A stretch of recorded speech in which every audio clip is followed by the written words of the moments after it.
वो बोल ही नहीं पाया कुछ। क्या बात हुई होगी? मैंने शायद उसे मौका ही नहीं दिया।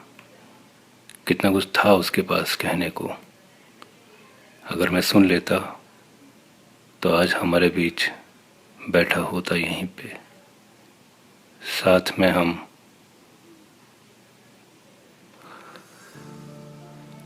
आज हॉस्पिटल में 3 महीने हो गए हैं। निहाल कब से जूझ रहा है, अपनी ज़िंदगी की लड़ाई लड़ रहा है। माँ रोज़ सुबह घर पर नाश्ता बनाती, हॉस्पिटल आती। पापा और मैं वहीं हॉस्पिटल में नाश्ता करते। पापा फिर ऑफिस चले जाते। शाम को एक बार घर जाते और थोड़ा आराम करते। तब तक माँ भी पहुंच जाती घर। डिनर लेकर पापा फिर हॉस्पिटल। सप्ताह में 2 दिन माँ रहती थी हॉस्पिटल में। बस यही रूटीन था। कोई समझ ही नहीं पा रहा था कि क्या करें, कब तक इंतज़ार करें। वो तो ऐसा सोया है जैसा भी रात ही है। वो सुबह हुई नहीं उसकी। न जाने कब तक वो यूं ही नींद में रहेगा, खामोश। वैसे भी हमेशा खामोश ही रहता था वो। सुनाई नहीं देता था ज़्यादा कभी। कुछ पूछ भी लें तो बता देता था, मगर बड़े ही कम शब्दों में।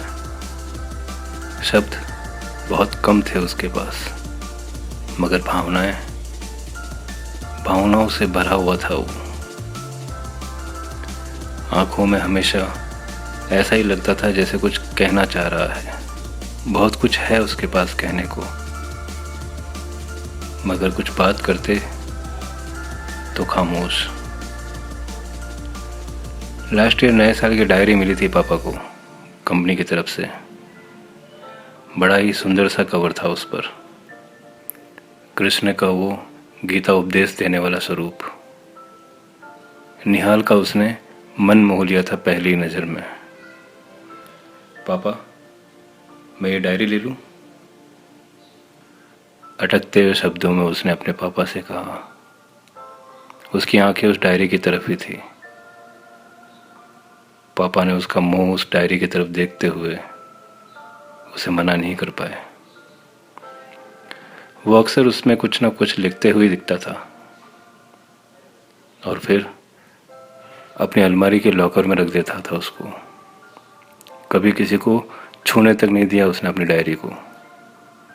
मैं भी कभी मजाक में उस डायरी के बारे में पूछता तो वो कभी गुस्से में भर जाता और कभी बेबस सा रो पड़ता। मुझसे कभी इतना नहीं बैठा गया।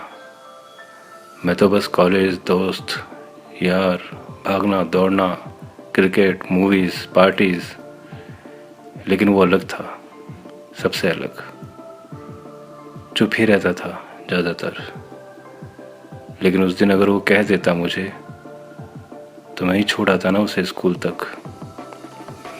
ना वो ऑटो में जाता और ना ही उसका एक्सीडेंट होता, और ना ही आज वो यूं हम सबके सामने खामोश लेटा होता।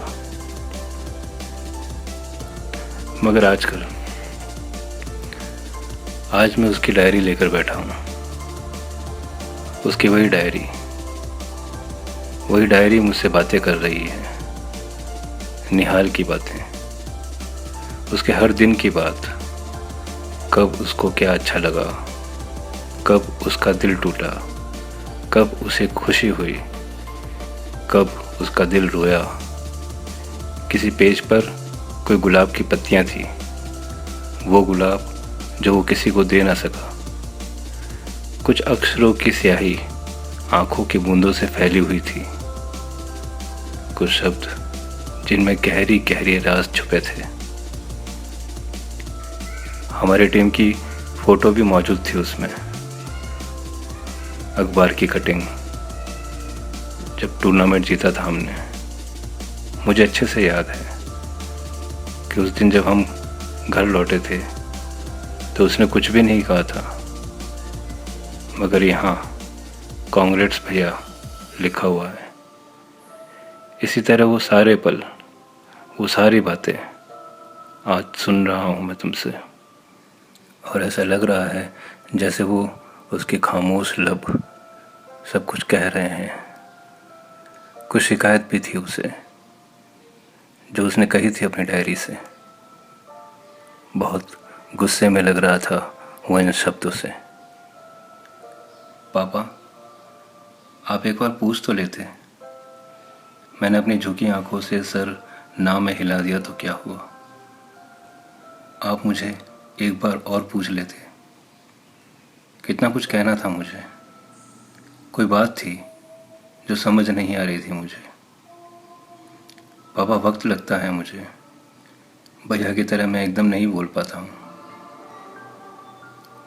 भैया से भी बोला कि कुछ पूछना है भैया मुझे आपसे, मगर वो भी सुने बिना चला गया।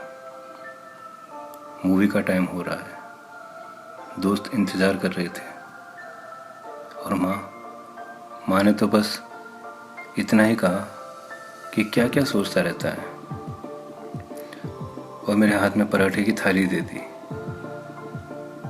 माँ, कभी कभी कुछ बातों की भी भूख होती है मुझे। आज थी पराठों से भी ज़्यादा।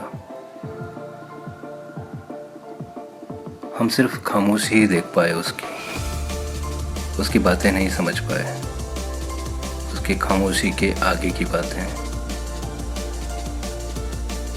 पापा ने देखा मुझे कि मैं अभी तक सोया नहीं, मेरे हाथ में डायरी देखकर पूछने लगे, अरे ये तो निहाल की डायरी है ना? आंखें नम थी उनकी और हल्की सी चमक भी। ला, इधर दे मुझे और सो जा। मैंने दे दी उन्हें डायरी। बहुत सी बातें अभी भी सुननी बाकी थी उसकी। आज फिर उसकी अधूरी बातें छोड़कर मैंने चादर ओढ़ ली। अब पापा सुन रहे थे निहाल की बातें, कभी आंखों में नमी के साथ और कभी होठों पे हंसी लिए हुए। सुबह माँ आई नाश्ता लेकर, तो कहने लगे माँ से। वो बोल ही नहीं पाया कुछ, क्या बात हुई होगी। मैंने शायद मौका नहीं दिया उसे। कितना कुछ था उसके पास कहने को। अगर मैं सुन लेता तो आज वो हमारे बीच होता, हमारे साथ होता और कर रहा होता हमारे साथ बातें।